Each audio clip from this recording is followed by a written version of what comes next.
ये शब्द साहित्य का देवलोक कह रहे हैं, तो मैं इंग्लिश में लिखता हूँ। लास्ट 20 साल से मैं इंग्लिश में लिखता हूँ।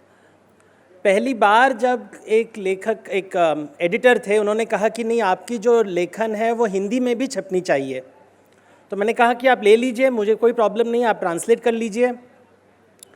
और मेरे जो आर्टिकल्स आते थे इंग्लिश में इकोनॉमिक टाइम्स में आते थे, तो बिजनेस के ऊपर मैं लिखता था, लेकिन पौराणिक कथाओं में जो ज्ञान मिलता है पुराण शास्त्रों से ही लिखता था।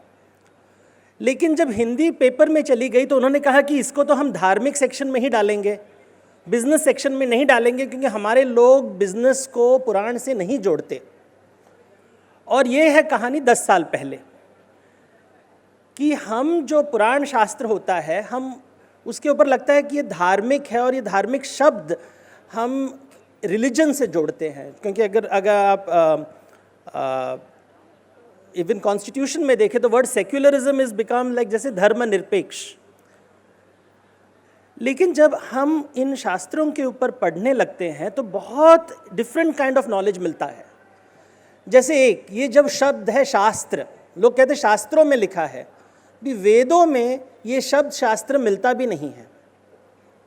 ये जो शब्द है शास्त्र वो वेदों में नहीं है, ये बहुत बाद में आया है। ये शब्द आता है लगभग 2-2.5 हज़ार साल पहले, और वेद तो 4000 साल के पहले लिखे गए थे। तो हमारा जो जानकारी है, जो हमारा नॉलेज है इस शब्द के ऊपर, इन सब्जेक्ट्स के ऊपर, ये बहुत ही वीक तरीके से बैठा हुआ है। लेकिन लोगों का जो ओपिनियन है इतना स्ट्रांग है कि लगता है कि उन्होंने कभी कोई किताब पढ़ी नहीं होगी। क्योंकि ये एक फेमस कहावत है कि अल्प बुद्धि महाभयंकरम, और जिसके पास बहुत स्ट्रांग ओपिनियन होता है ट्विटर के ऊपर, उसका मतलब है उसके पास कोई जानकारी नहीं है, और ज़्यादातर वो शायद न्यू जर्सी में बैठा होगा। क्योंकि बिना पढ़े, जब आप पढ़ते हो, जब शास्त्रों को पढ़ते हो, पुराणों को पढ़ते हो, रामायण महाभारत की खोज करते हो, तो आप कभी कॉन्फिडेंट नहीं बन सकते, क्योंकि इसमें इतने कॉम्प्लेक्स आइडियाज़ हैं कि आप हमेशा बोलते हो कि इसको समझाऊं कैसे किसी को, how do you explain it to people, because concepts बहुत ही मुश्किल है।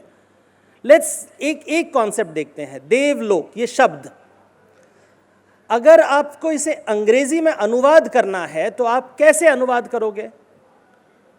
Abode of gods. जब मैं बोल रहा हूं गॉड्स, लिखते समय अलग तरीके से लिख सकता हूं। एक अपर केस होता है कैपिटल्स के साथ, एक विदाउट कैपिटल्स। दोनों गॉड, अपर केस का कैपिटल होता है, लोअर केस का विदाउट कैपिटल भी होता है। तो दोनों को हम अंग्रेजी में गॉड बोलते हैं, लेकिन इनका अर्थ बहुत अलग है। तो देवलोक कहा तो गॉड ये कौन सा शब्द है, इसको अनुवाद आप कैसे करोगे? तो क्या आप बोलोगे ये स्वर्ग के बारे में बात कर रहे हैं या वैकुंठ के बारे में बात करेंगे? स्वर्ग और वैकुंठ बहुत ही अलग हैं, ये दो शब्द बहुत अलग हैं। तो प्रॉब्लम होता है ट्रांसलेशन में, आप एक्सप्लेन कैसे करोगे इन बातों को? इन बातों को इंग्लिश में जब हम लिखने शुरू करते हैं तो ये कॉन्सेप्ट्स बिकम वेरी डिफिकल्ट, क्योंकि सोचने का तरीका बहुत अलग है पुराणों में। जब आप, जैसे इंग्लिश में एक शब्द है ईवल, अगर कोई मुझे कहे कि इसे हिंदी में अनुवाद करो, I can't translate this word in any Indian language. ना हिंदी में, ना मराठी में, ना गुजराती में, कोई भाषा में मुझे इसका ट्रांसलेशन नहीं मिलता है। लेकिन जब भी दशहरा होता है और लोग कहते हैं कि दुर्गा पूजा के दिन दुर्गा महिषासुर का वध करती है, तो इंग्लिश में कहेंगे, हिंदी में कहेंगे कि अच्छाई की जीत बुराई के ऊपर, इंग्लिश में कहेंगे battle of good over evil. इसका अर्थ सही बिल्कुल नहीं है, क्योंकि हम इसे समझते नहीं हैं कि बताना क्या चाहते हैं शास्त्र, और हम उसे अनुवाद कैसे करते हैं और उसको कम्युनिकेट कैसे करते हैं। तो आज मैं कोशिश करूंगा जस्ट 1-2 पॉइंट को लेके, उसके ऊपर हम डिटेल में थोड़ा जाएंगे कि जब हम कह रहे हैं रामायण महाभारत, इनमें क्या व्यक्त करना चाहता है, जो लिखना चाहता है, जो लेखक है वो व्यक्त क्या कर रहा है। ये दोनों कहानी बिकम वेरी इंपॉर्टेंट। मौर्य काल और गुप्त काल के बीच में ये स्टोरीज बहुत फेमस हो जाती है। इसके पहले कहानी तो बहुत पुरानी है, लेकिन इस समय ये कहानी बहुत इंपॉर्टेंट हो जाती है। एक कहानी है एक मर्यादा पुरुषोत्तम राम की, और दूसरा है लीला पुरुषोत्तम कृष्ण की। दो अलग अलग कहानियां।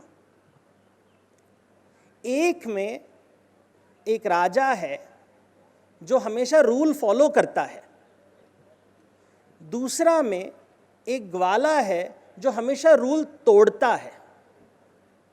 तो अगर ये कहानी आप किसी को बताओ तो वो कहेगा कि तो मुझे राम जैसे बनना चाहिए या कृष्ण जैसे बनना चाहिए। Should I follow the rules और should I break the rules? सही क्या है? क्या मैं रामायण की तरफ जाऊं या महाभारत की तरफ जाऊं? Rule following is good, rule breaking is good. So one of my friends gave me a very nice answer. He said, Devdutt, शादी के पहले मुझे कृष्ण चाहिए, शादी के बाद मुझे राम। अभी मैंने कहा, आर यू श्योर? बिकॉज उसकी बगल में एक फेमिनिस्ट खड़ी थी, उन्होंने कहा नहीं नहीं नहीं नहीं बिल्कुल नहीं, राम तो जंगल में भेज देगा तुझे। तो मतलब किससे शादी करोगी फिर? तो उसने कहा, आई विल मैरी कृष्ण। ऐसे तुम्हें पता नहीं, आज रुक्मिणी के पास, कल सत्यभामा के पास, उसके बाद जाम्बवती के पास, कहाँ जाएंगे वो? चित चोर हैं, दिल तोड़ेंगे। तो उन्होंने कहा कि नहीं, मैं शिवजी के पास, मैं Shivji. Third girl said, I will marry Shivji. तो सर क्यों शिवजी? सर नहीं नहीं, he is nice, he is very hot. तो आई सेड, हॉट मतलब तपस्वी? Says no no no, hot, अच्छे दिखते हैं। ऐसे तुम्हें कैसे पता? नहीं, वो सीरियल में ऐसे दिखते हैं ना। तो हमारा देवी देवताओं का रूप सीरियल डिसाइड करता है। बेचारा मोहित शर्मा रैना अभी वो शिवजी बन गया। तो मैंने कहा कि तुम्हें पता कैसे है कि कैसे दिखते हैं वो? तो उन्होंने कहा कि नहीं नहीं, आई लाइक शिवजी, क्योंकि तो उसके जो भाई थे बगल में, अरे he is so cool man, वो तो चरस पीता है।